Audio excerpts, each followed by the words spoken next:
اقرب واحد مين؟ محمد ولا يوسف؟ الاثنين؟ طب هنعد كمان لغايه 10 لغايه 10 استعجل. 1 اعلى 7 9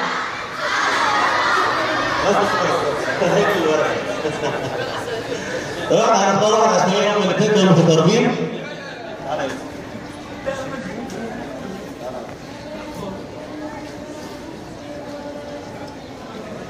وانا السؤال عشان خلينا نطلعه بنقول السؤال اشتريته 4 أقلام. اكتب الرقم 4 بالحروف العربية. تقول ايه يا محمد؟ اشتريته 4 أقلام. تقول ايه؟ اشتريته 4 أقلام. احسن. تحية كبيرة جدا يا صاحبنا، تحية كبيرة جدا جدا. ان شاء الله باذن الله اذاعة يوم الاثنين القادم استاذ حمدي.